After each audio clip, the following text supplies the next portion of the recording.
first clue that started to show up was more in the academic side of things. So I would go to the big 3-volume textbook and I'd look at the actual data and I'd see, well, wait a minute. For instance, the chlorpromazine, which is one of the very first antipsychotic medications, I was told how powerful and effective it was, but I'd look in the textbook and here's a table and there's a total of 66 studies, chlorpromazine versus placebo. In 55 of the studies, there was a little gap between chlorpromazine and placebo, but in 11, there was no difference whatsoever.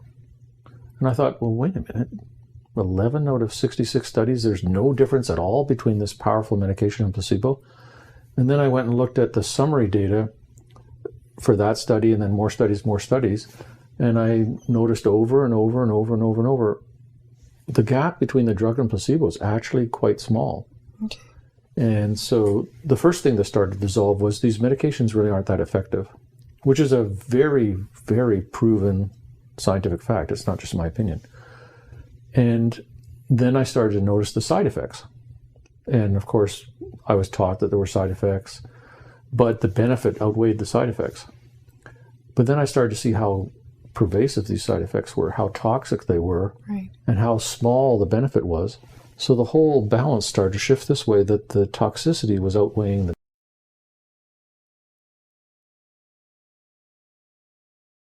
better right. than that. Then we end up with 10, 15, 20 studies, and it's now a very clearly replicated, proven finding that there's no consistent abnormality in dopamine for psychosis, serotonin for depression. There's no demonstrated chemical imbalance in the brain for any psychiatric disorder whatsoever. Wow. It's purely a hypothesis. But it's not just a hypothesis, it's actually disproven by a whole set of experiments. So we actually have very clear evidence proving that in fact there is no chemical imbalance. It's not that we think there is, or maybe the evidence is iffy. And so then I realized this whole chemical imbalance thing is just a made-up drug company marketing strategy that's been bought by the profession of psychiatry. So that caused some disillusionment.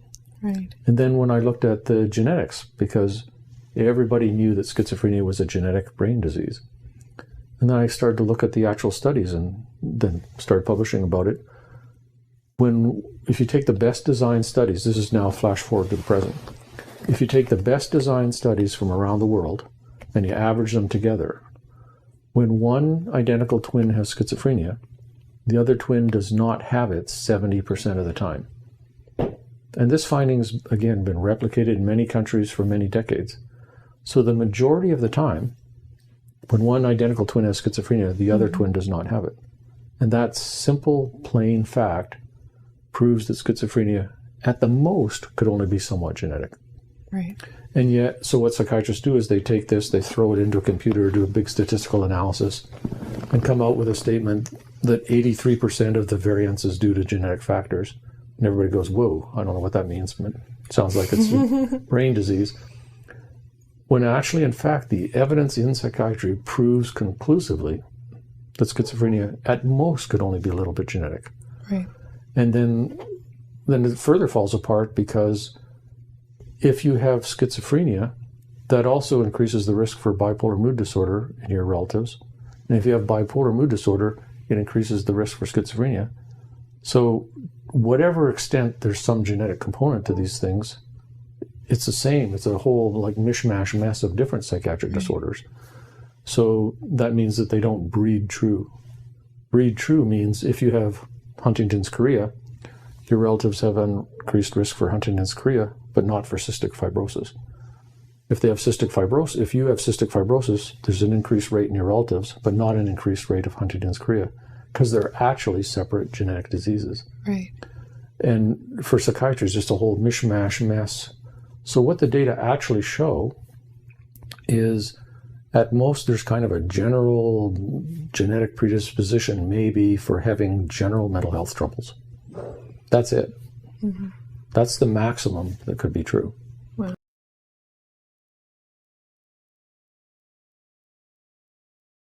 You're saying that these mental disorders are not biological diseases of the brain.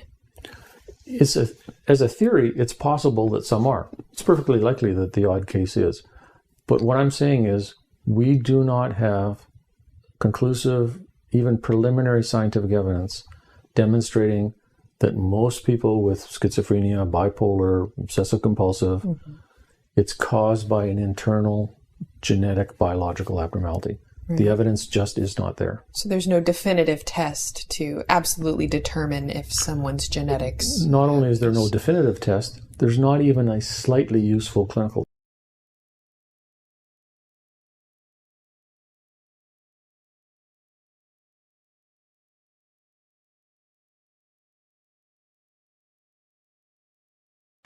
Hola, buenas tardes y muchas gracias por la conferencia, era muy interesante. Solamente una pregunta era para saber, como tú dices que piensas que la esquizofrenia no existe, que no es una enfermedad, ¿por qué lo piensas? Porque de vez en cuando hay casos de esquizofrenias muy avanzados, ¿y en qué piensas que eso, entonces, bueno, no es una enfermedad, vale, pero... ¿Qué te lleva a pensar que no es una enfermedad? No es... A ver cómo me lo puedes responder. Gracias. Bueno, me lleva a pensar que no es una enfermedad. Me lleva a pensar el que no es una enfermedad porque no hay ningún criterio, no hay ninguna prueba objetiva que nos diga que es una enfermedad. Es decir, la esquizofrenia, no me quiero alargar porque ya es tarde y estamos todos cansados, pero la esquizofrenia... esquizofrenia es un nombre que le puso Bleuler en el año 1911 a una enfermedad que describió Kraepelin en el año 1896.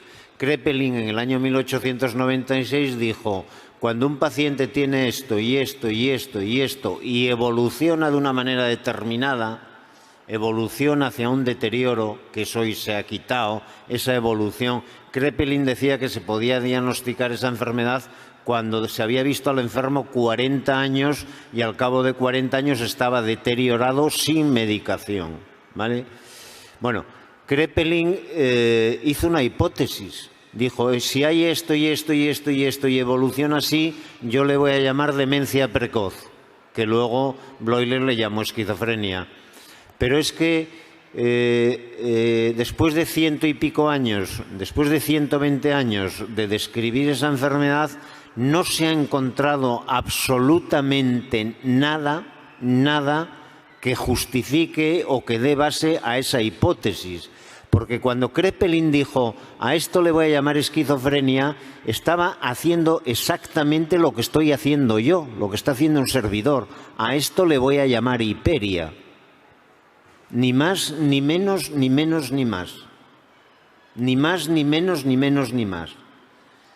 Tú me puedes decir, ¿por qué dice usted que no existe la hiperia? Y yo te diré, pues tienes razón, tú no crees en esa hipótesis, pues no crees en esa hipótesis. Y yo no creo en la hipótesis de Kraepelin porque después de 120 años, insisto, no se ha encontrado nada con lo que se pueda sustentar esa hipótesis.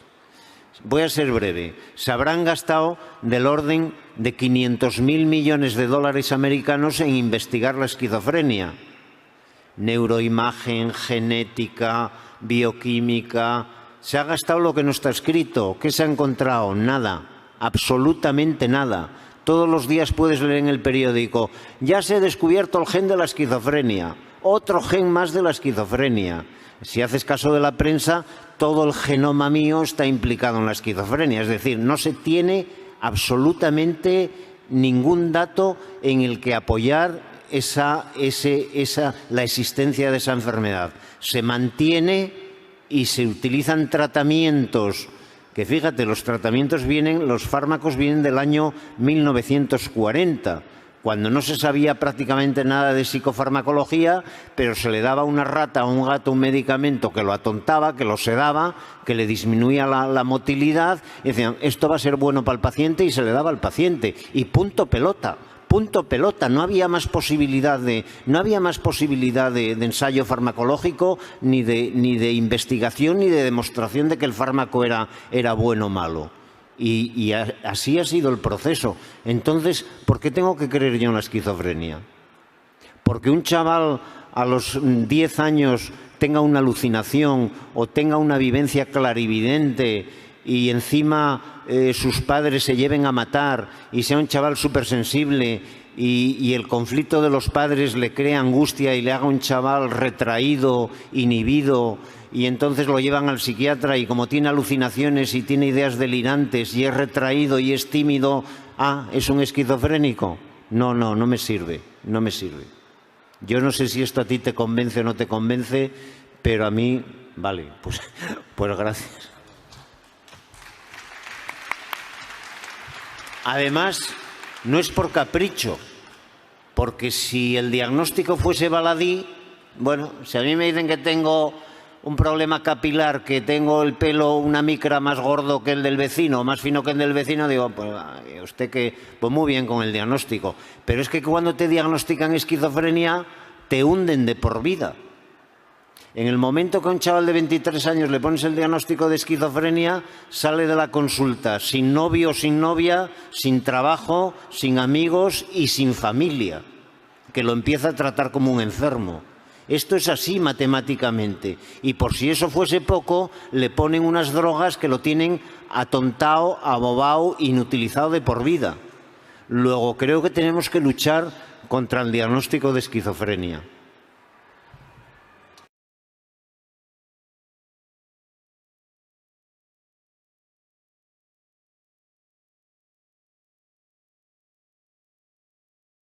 How simple it is.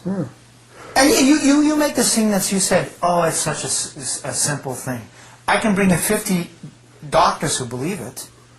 I was reading right? I mean, there are doctors who believe this it. morning I went to the Zyprexa site. Zyprexa, it's not the company, but Zyprexa has its own website. And it was right there. Schizophrenia is caused by a chemical imbalance in neurotransmitters, and Zyprexa corrects it. It's right there. They know that's a lie. If you actually, now today, because we've got a lot of research now since they floated this in the 70s. If you call up a researcher from Eli Lilly, and let's say you're a journalist and do this, they will start out with that story. They'll say, oh, well, it's like insulin for diabetes, it corrects an imbalance. And you'll say, well, no, it doesn't. It blocks, you've done your research of what's sent to the FDA, and you'll say, no, it blocks these neurotransmitters profoundly. That's not balancing anything. And they say, oh, well, that's true. So the guys at Eli Lilly will back away from that in 2 seconds. Because they know it's not true. They'll back away from the chemical balance story. And you'll say to the Eli Lilly guy, what's the evidence for it? And the Eli Lilly guy will be honest, we don't have it. I think as it's originally floated, it's an honest hypothesis. Maybe I'm wrong on that. But when it's first floated, it seems like, even though there's plenty of reasons to doubt it, that there is some integrity to it. Okay? It's honestly a hypothesis. But basically, by the time of 79, 80, and they've investigated it, they have reason to think that story is not very accurate. By 92, they know it's not accurate. And that's the moment it moves from maybe a flimsy hypothesis to, when they keep on saying it, where it's fraud because they know it's not really true. By 92, 94, etc. They know, and if you, for example, if you read in Science magazine today, January 17th, 2003, the guy's very much behind the biological story. They ask him, what causes schizophrenia? And they answer, we don't have the slightest idea. Okay, and these are biological guys, etc. So we know that's not true today. When Warren's doing Soteria House, it's still something of a viable hypothesis. People somewhat believing in it. So that's one thing. Now, the second thing is outcomes. So Warren gets good outcomes with his, but it's not like they don't think they're getting good outcomes with their drugs. But if you don't need the drugs to get the good outcomes, it can't be correcting the chemical. That can't be the mechanism for that's causing the problem in the first place, because you didn't correct any chemical imbalance.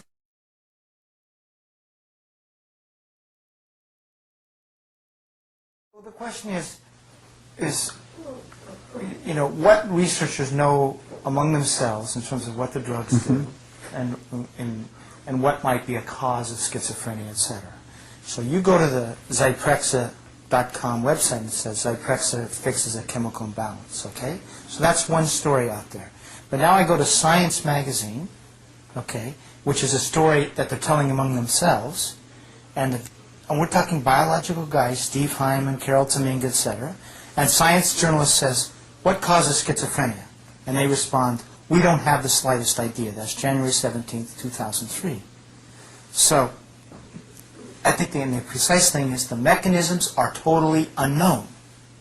So that's the story, and that's an accurate story, I think. So this description at the Zyprexa website about how It's a marketing thing. the people who are doing the research could not in any way support those kinds of statements. Absolutely not. And I asked a guy from Janssen, which makes risperidone, why do you make these statements? It's like insulin for diabetes. He says, well, it gets people to take their drugs. It's a story that they can understand. That's what they tell you. And I said, so it's not real? They said, no, of course not. We know it's much more complicated, etc. But it's a way to get people to take their drugs. This is a guy, for example, that was big in risperidone research. In fact, he was the top guy. And now he says, you can't use that. He starts screaming at me. He says, you can't use that. But at that point in the interview, he's saying, no, it's a simplistic story. They know there's a game going on. They all back down. You do the interviews as a journalist. Here's what happens. They all say it's like insulin for diabetes. Then you say, well, no, it's not. No, you say, what's the evidence for that? And very quickly they say, okay, it's just a metaphor to get people to take their drugs. That happens all the time when you do interviews like this.